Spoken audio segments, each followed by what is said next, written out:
ધાનેરામાં સૌપ્રથમવાર રતન ગાયનેક હોસ્પિટલમાં painless delivery કરવામાં આવી. ધાનેરામાં સૌપ્રથમવાર રતન ગાયનેક હોસ્પિટલમાં પેનલેસ ડિલિવરી કરવામાં આવી. ડોક્ટરની સદબુદ્ધિથી દર્દીના સગા સંબંધીને સમજાવી દર્દીની નોર્મલ ડિલિવરી કરાવી.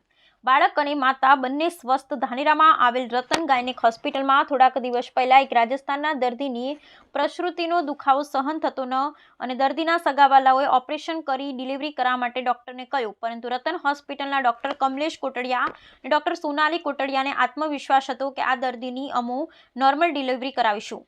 અને ત્યારે ડોક્ટર કમલેશ કોટડિયાએ દર્દીના સગાવાલાને સમજાવ્યા અને એમને કહ્યું, અને આ બેનની નોર્મલ ડિલિવરી કરાવી દઈશું, તમે ચિંતા ના કરશો. અને સગાવાલાએ ડોક્ટરની ડિલિવરી કરવા માટે મંજૂરી આપી. અને ડોક્ટર અને તેમના હોસ્પિટલના સમગ્ર સ્ટાફના પ્રયત્નથી દર્દીને થોડાક જ સમયમાં નોર્મલ પ્રસ્તુતિ કરાવી. અને ત્યારે માતા અને બાળક બંને એકદમ સ્વસ્થ અને તંદુરસ્ત રીતે હતા. અને આ નોર્મલ ડિલિવરી થતાં દર્દીના સગાવાલા માતાએ ડોક્ટરનો આભાર માન્યો હતો. આમ ઘણીવાર ડોક્ટર ભગવાનના રૂપમાં લોકો ગણતા હોય છે, તે આજે હકીકતમાં સાર્થક બન્યું છે. અને ધાનેરામાં સૌપ્રથમવાર પેનલેસ ડિલિવરી કરવામાં આવતા ધાનેરા અને રતન હોસ્પિટલનું ગૌરવ વધ્યું છે. હોસ્પિટલમાં જે ડિલિવરી માટે રાજસ્થાનથી જે પેશન્ટ આવેલું, એ પેશન્ટને જે ઓપરેશન વગર જે ડિલિવરી કરી છે, આપણે જે દુખાવો સહન નથી કરશું, તો કઈ રીતે ટેકલ કરી હતું? એમાં એવું છે કે અમારી પાસે પેશન્ટ હતું. પેશન્ટને પૂરા મહિના હતા, દુખાવો ડિલિવરીનો ચાલુ હતો, પણ પેશન્ટથી દુખાવો સહન થતો નહોતો.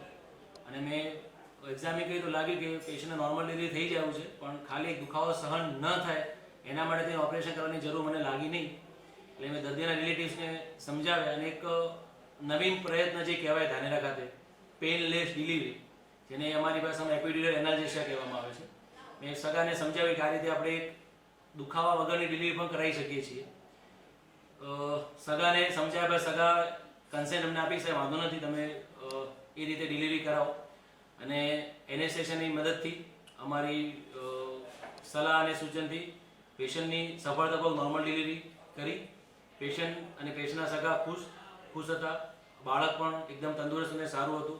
એટલે કે ધાનેરા માટે એક નવીનતમ અમારો પ્રયત્ન હતો કે કોઈ પેશન્ટને ખાલી દુખાવો સહન ન થાય એના માટે તેને ઓપરેશન અટકાવી શકાય. એના માટે પેઇનલેસ લેબર, દુખાવા વગરની ડિલિવરી, એપિડ્યુરલ એનાલ્જેસિયા, એવું સૌપ્રથમ ધાનેરા ઇતિહાસમાં પહેલીવાર રતન હોસ્પિટલ ખાતે ડૉક્ટર કમલેશ કોટડિયા, ડૉક્ટર સોનાલી કોટડિયા તેમજ રતન હોસ્પિટલ ટીમ તરફથી કરવામાં આવેલ. આજે પેશન્ટની તબિયત કેવી છે? પેશન્ટ અને બાળક બંને એકદમ સારી અવસ્થામાં.